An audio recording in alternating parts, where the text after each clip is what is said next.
శ్రీకాకుళం జిల్లా డొంకూరు గ్రామంలో మత ఘర్షణలు భగ్గుమన్నాయి. హిందువులు క్రైస్తవులు ఒకరినొకరు ఎదురు దాడికి దిగటంతో పలువురు తీవ్రంగా గాయపడ్డారు. 40 మందికి గాయాలు కాగా ముగ్గురు పరిస్థితి విషమంగా ఉన్నట్లు సమాచారం అందుకున్న పోలీసులు ఘటనా స్థలానికి చేరుకుని గాయపడిన వ్యక్తులను ఇచ్చాపురం ఆసుపత్రికి తరలించారు. ఘటన పునరావృతం కాకుండా గ్రామంలో బందోబస్తు ఏర్పాటు చేశారు. గ్రామంలో పికెట్ ఏర్పాటు చేసి 144 సెక్షన్ విధించారు.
వచ్చలే కానిస్టేబుల్ వచ్చినాడు.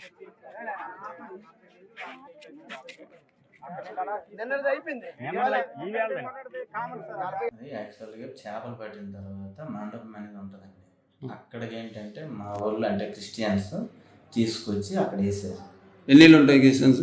క్రిస్టియన్స్ 100 కుటుంబాలు ఉంటాయి. మరి హిందువులు 600 కుటుంబాలు ఎక్కువ ఉంటారు. అయితే ఇప్పుడు తీసుకొచ్చి ఎప్పుడైతే వేసారో వేసిన తర్వాత వాళ్ళని తీసుకొని ఈ చేపలు పడేయటం నిన్నటి రోజున పడేశారు. మళ్ళీ ఈరోజు కూడా ఏంటి వేసారనమాట. ఆ విషయం పోలీసులకు ఆల్రెడీ నిన్నటికన్నా చెప్పడం జరిగింది. అయితే ఇప్పుడు ఏంటంటే వేసిన తర్వాతను ఈరోజు కూడా ఏకంగా అందరికి దాదాపుగా చాలామంది లెక్కలేనంత మంది ఇదిగో ప్రేమ కుమార్ అని తనకు ఏకంగా ఇది అంత ఏం పని చేయదు, చాలా పెద్ద పెద్ద కర్రలతో వీటన్నిటితో కొట్టడం జరిగింది. దాదాపుగా 10 మంది కంటే ఎక్కువే చాలా దెబ్బలు తిన్నారు. అందరూ అంటే ఒకరిద్దరు అయితే ఒక దొమ్మిగా చాలామంది వచ్చి కొట్టారని చెప్పడం జరిగింది. ఇప్పుడు అలాగే వచ్చి చూస్తున్నాం. అది యాక్చువల్గా చేపలు పట్టిన తర్వాత మండపం అనేది ఉంటుందండి. అక్కడికి ఏంటంటే మా ఊళ్ళో అంటే క్రిస్టియన్స్ తీసుకొచ్చి అక్కడ వేసారు. ఎన్ని ఉంటాయి క్రిస్టియన్స్? క్రిస్టియన్స్ 100 కుటుంబాలు ఉంటాయి. మరి హిందువులు 600 కుటుంబాలు ఎక్కువ ఉంటారు. అయితే ఇప్పుడు తీసుకొచ్చి ఎప్పుడైతే వేసారో వేసిన తర్వాత వాళ్ళని తీసుకొని ఈ చేపలు. శ్రీకాకుళం జిల్లా డొంకూరు గ్రామంలో మత ఘర్షణలు భగ్గుమన్నాయి. హిందువులు క్రైస్తవులు ఒకరినొకరు ఎదురు దాడికి దిగటంతో పలువురు తీవ్రంగా గాయపడ్డారు. 40 మందికి పైగా గాయాలు కాగా ముగ్గురు పరిస్థితి విషమంగా ఉన్నట్లు సమాచారం అందుకున్న పోలీసులు ఘటనా స్థలానికి చేరుకుని గాయపడిన వ్యక్తులను ఇచ్చాపురం ఆసుపత్రికి తరలించారు. ఘటన పునరావృతం కాకుండా గ్రామంలో బందోబస్తు ఏర్పాటు చేశారు. గ్రామంలో పికెట్ ఏర్పాటు చేసి 144 సెక్షన్ విధించారు. ఇదే అంశానికి సంబంధించి మా శ్రీశైలం రిపోర్టర్ శ్రావణ్ అందిస్తారు. Thank you Shreya. ప్రధానంగా అయితే మాత్రం శ్రీకాకుళం జిల్లా ఇచ్చాపురం నియోజకవర్గంలో ఒక్కసారి కూడా మత విద్వేషాలు బగ్గుమన్నాయని చెప్పొచ్చు. ఇచ్చాపురం మండలంలో ఉన్నటువంటి డొంకూరు గ్రామంలో దారుణ ఘటన కూడా చోటు చేసుకుంది. అయితే ప్రధానంగా డొంకూరు గ్రామము పూర్తి స్థాయిలో కూడా మత్స్యకారులు అధికంగా నిర్వహించినటువంటి పరిస్థితి ఉన్నటువంటి నేపథ్యంలో అయితే మాత్రం డొంకూరు గ్రామంలో ఒక ఏడాది క్రితం హిందువులంతా కలిసి ఒక దేవాలయం నిర్మించాలని నిర్ణయించుకున్నటువంటి పరిస్థితుల నేపథ్యంలో అయితే గ్రామంలో ఉన్నటువంటి ప్రతి ఒక్క మత్స్యకారుని కూడా ఒక కమిటీ వేసి కమిటీ సంప్రదించినటువంటి పరిస్థితుల నేపథ్యంలో గ్రామంలో ప్రతి ఒక్క వ్యక్తికి కూడా 3,000 రూపాయలు చందాల పరంగా అయితే మాత్రం వసూలు చేయడానికి అయితే మాత్రం హిందువులంతా కూడా ఒక నిర్ణయాన్ని తీసుకున్నటువంటి పరిస్థితుల నేపథ్యంలో అదే డొంకూరు గ్రామంలో నివసిస్తున్నటువంటి క్రైస్తవ కుటుంబాలు ఏవైతే ఉన్నాయో ఆ కుటుంబాలు హిందువులు చేస్తున్నటువంటి ఈ గుడి నిర్మాణ కార్యక్రమానికి అయితే మాత్రం పూర్తి విరుద్ధంగా వ్యవహరించినటువంటి పరిస్థితి ఉంది. అంతేకాకుండా హిందువుల మనోభావాలు దెబ్బతీసే విధంగా గ్రామస్తులతో కూడా హిందువు దేవుళ్ళు కించపరుస్తూ అనేకటువంటి మాటల్లో తూలినటువంటి పరిస్థితుల నేపథ్యంలో అయితే మాత్రం గ్రామంలో ఉన్నటువంటి హిందువులంతా కూడా ఒకే తాటిపైకి వచ్చి ఎవరైతే క్రైస్తవ కుటుంబాలు ఉన్నాయో వాళ్ళందరినీ కూడా గ్రామంలో కొన్ని ఆంక్షలు విసినటువంటి పరిస్థితి ఉంది.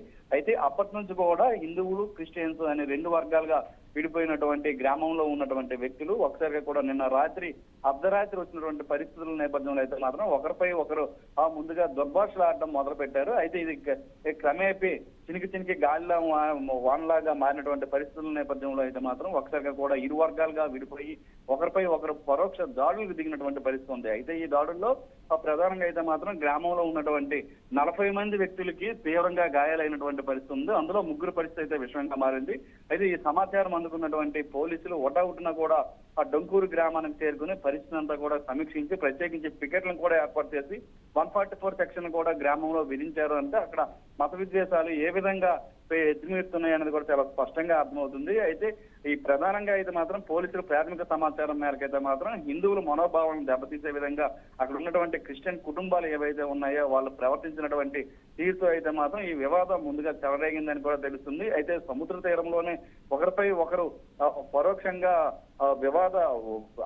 పరోక్షంగా ఒకరిపై ఒకరు అనుచిత వ్యాఖ్యలు చేసుకోవడంతోనే ఈ రగడ ప్రారంభమైంది. ఈ రగడ కాస్త అలాగా పెద్దదిగా మారి ఒకరిపై ఒకరు దాడులకు దిగినటువంటి పరిస్థితి ఉంది. అయితే ఇప్పుడు కూడా ఆ ప్రాంతం అంతా కూడా ఆ ఉద్రిక్త వాతావరణమే నెలకొన్నటువంటి పరిస్థితి ఉంది. 40 మందికి గాయాలయ్యాయి. అంటే వారి కుటుంబాలు సైతం అక్కడ ఉన్నటువంటి ఆ క్రిస్టియన్స్ కుటుంబాలు ఏవైతే ఉన్నాయో వాళ్ళనే టార్గెట్ గా చేసుకుని వాళ్ళు చేసినటువంటి వ్యాఖ్యలపై ఇప్పటికే పోలీసులు కూడా ఫిర్యాదు చేయడం కూడా జరిగింది. పోలీసులు దర్యాప్తు వైపు జరిపిస్తున్నటువంటి పరిస్థితి ఉంది. అయితే 3 పరిస్థితి విషయంగా మారడంతో ఆ 3ని కూడా హుటాహుటిన ఇచ్చాపురం ప్రభుత్వ ఆసుపత్రి నుంచి శ్రీకాకుళం రిమ్స్ హాస్పిటల్ కూడా తరలించినట్టుగా మనకు సమాచారం అవుతుంది.